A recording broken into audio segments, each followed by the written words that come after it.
Welcome, welcome, welcome to 757SH Podcast, episode 79. We ain't gonna stop. We gonna keep going. Let's go. Now, here's my Cash App, y'all. For anybody that want to donate, y'all. It don't matter the quarter, 2 quarters, a penny, or 2 penny, man. Anything's help, man. So, thanks for y'all love. Thanks for y'all support from the channel. Yeah. Now, today, we got a few things to talk about, y'all. Yeah, a little something.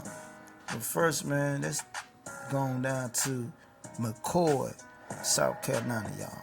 Mccoll, South Carolina, man. It seems to be that they don't have no police force out there. No police force. All of them done quit on them. Check this out. In the PD, the town of Mccoll is now bracing for a future without a police force, and that's because tonight the town's police chief and all 4 of its officers have officially resigned. Our Logan S.C was in Mccoll today to learn more about what prompted this mass exodus and how the community's reacting. Mccoll's police chief Bob Hale took to social media yesterday to explain his resignation. He claims an unnamed town councilman fueled a hostile work environment and facilitated funding cuts to the town's police department. Now, Hale wasn't available to speak with me today, but I did catch up with another member of the department who's resigning, and she shared her side of the story. I'm not going to stay while I'm tolerated. I'm going to go while I'm celebrated. Investigator Courtney Bolasan says Chief Hale didn't force officers to leave the department with him, but Bolasan says after deep consideration, they all decided change was needed. At the end of the day, I have a family, and when my job's constantly, getting threatened and certain things are getting said, I'm not going to stay somewhere and tolerate that. She claims the department hasn't gotten the funding it needs from the town's council to upgrade their technology and make critical repairs. And I was on my way to a call when that one just start working. We need cars. I spoke with the town's mayor, George Garner, who claims council hasn't made any recent cuts to the department's funding. He didn't want to address the specific allegations made by Chief Hale and the other officers. I hate to see them go. They was a great group. But we're going to continue on. Garner says he's received assurance from the Marlborough County Sheriff that his office will be able to provide coverage as Mccoll retools its police force. But the staffing shakeup has still left many residents on edge. It's a sad situation that is kind of devastating, man, because of the consequences that could happen. It has people wondering what response times will be like if there aren't any officers dedicated to Mccoll and Mccoll only. Say if someone was stabbed or shot or whatever, without police enforcement, and they would have to come from the sheriff's department in Bennettsville, you're talking 10 or 15 minutes, and somebody could possibly expire during that amount of time. But Garner says he's confident his community can step up. Please be on your best behavior so we won't have to call a law. I understand stuff's going to happen. Let's pull together. Let's show that we can act responsible. Now, I don't know what type of town that is. I don't know if it's a small town or what's going on out there, but it seemed like a little quiet, a little small town, so it might not have too much going on out there, but you still got criminals from other counties and stuff probably know that ain't no cops out there. They might go out there, do some dirt, you know what I'm saying? Because like the man said, they gotta wait 15 minutes 15 minutes for another cop to come from another county just to go out there to see what's going on. So I feel like that the cops quit because they're not getting treated fairly. They say they ain't get no cars, they ain't got new cars and this and that. So they feel like they can treat it unfairly, man. So that's why they quit the force. So I don't know, man. Mccoll, South Carolina about to get it together, man, because if I was staying out there, man, you better scrap up and stay ready or just move. You know what I'm saying? Because, like I said, the people that live out there might be chill. It's the people that the criminals coming from other counties out there or something that know ain't no cops out there. They might try to, you know what I'm saying, try whatever, break in your house, anything.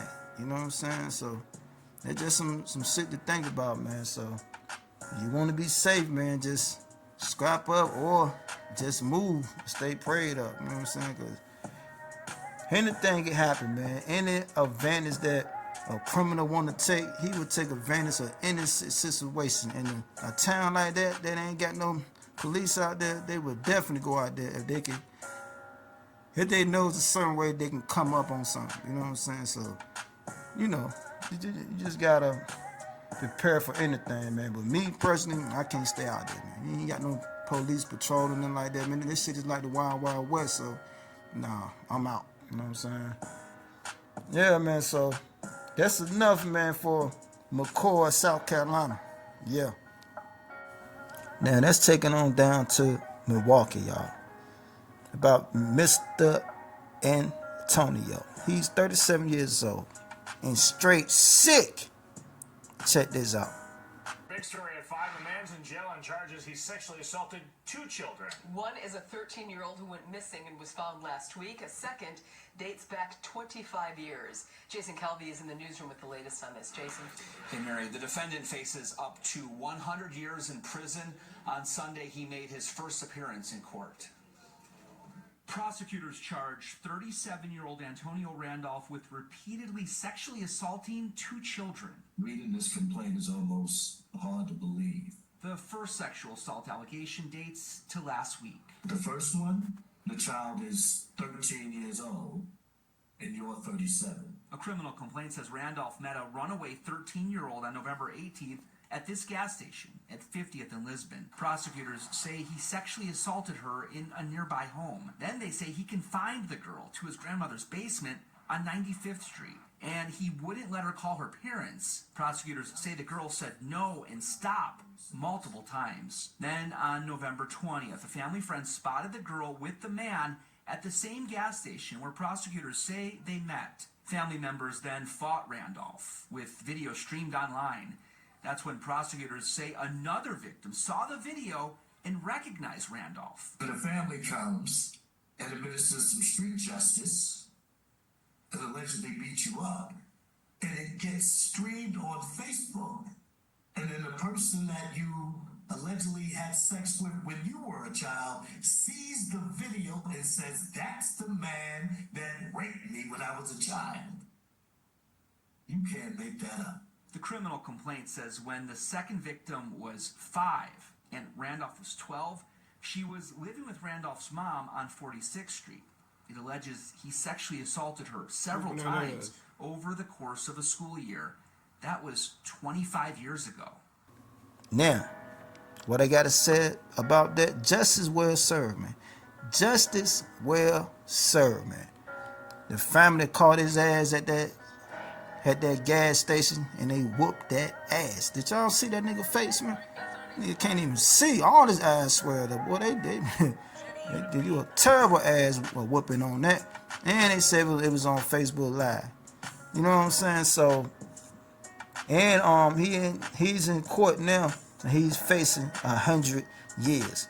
And then what's so crazy when they had a little fight on Facebook Live, it was a girl that he messed with 25 years ago when he was 12 years old, and then she was 5.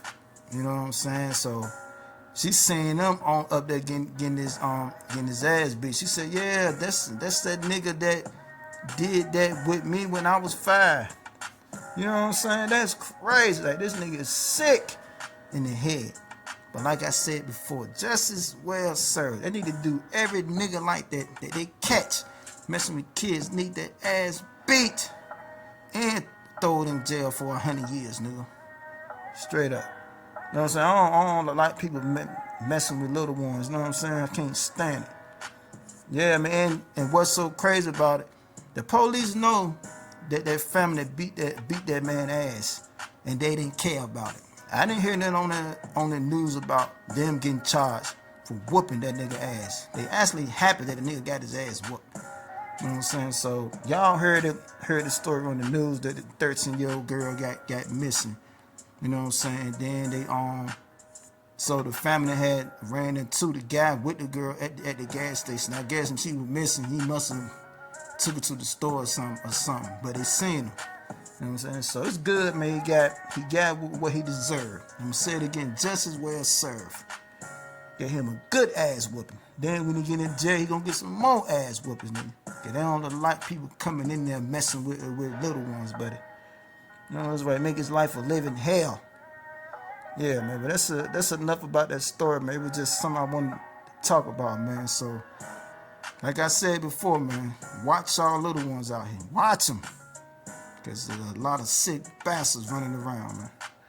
Yeah.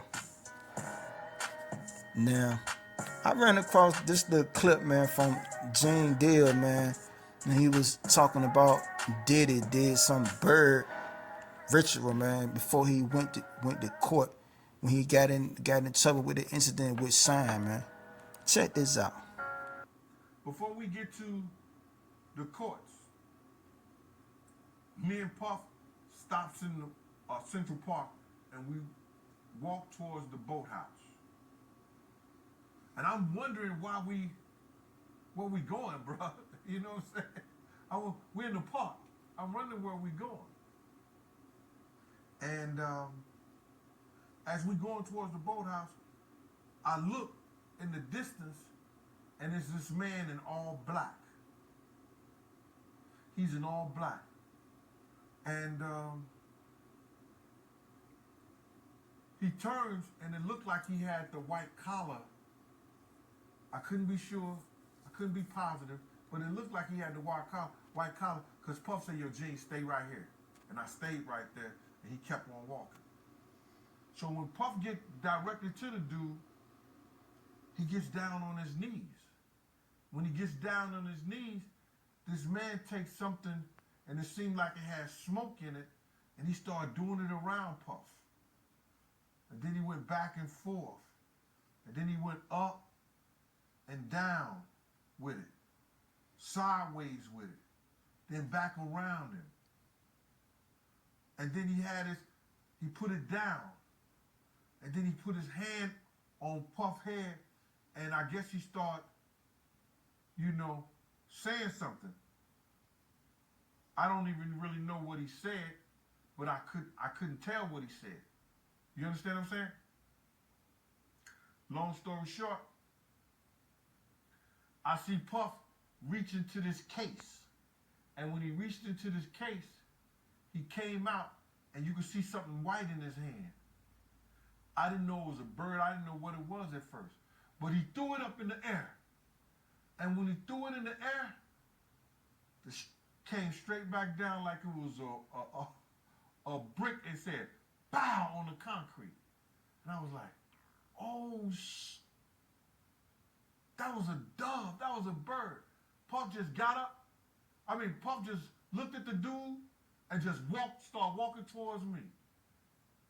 And I was like, oh, and he's getting closer, and he's getting closer. As he's getting closer to me, in my mind, in my cynical mind, I'm just like this.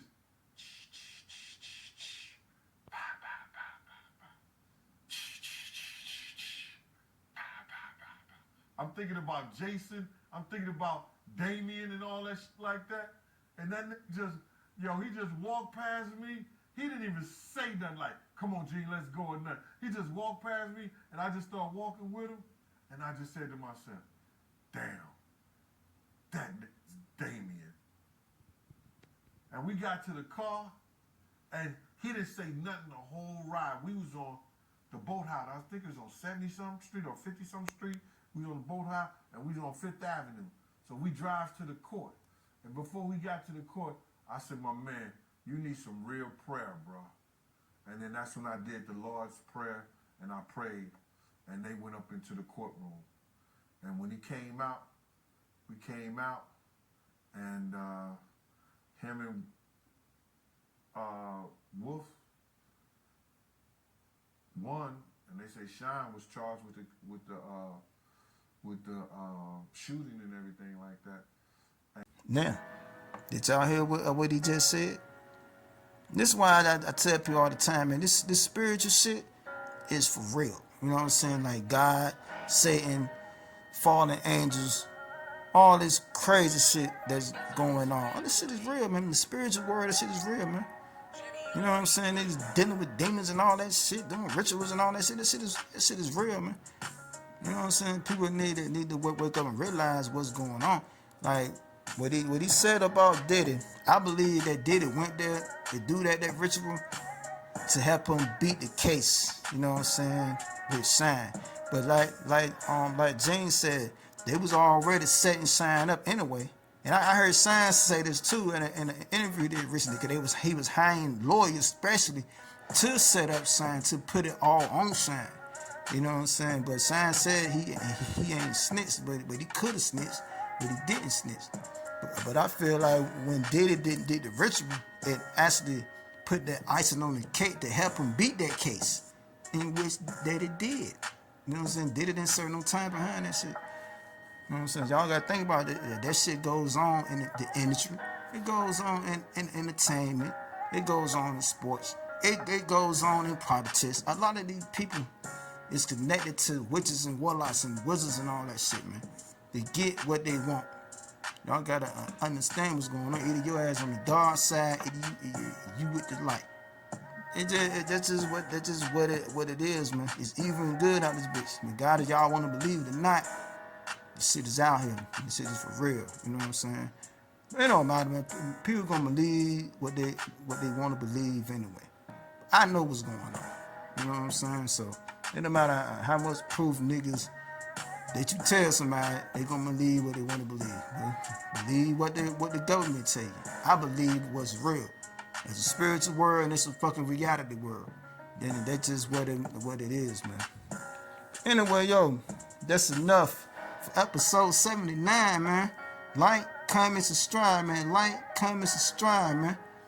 Y'all need to start subscribing to my shit, man. You know what I'm saying? You watching my shit, man. Subscribe to my shit. Don't just come up here being nosy and shit. Subscribe, like my video, man. You know what I'm saying?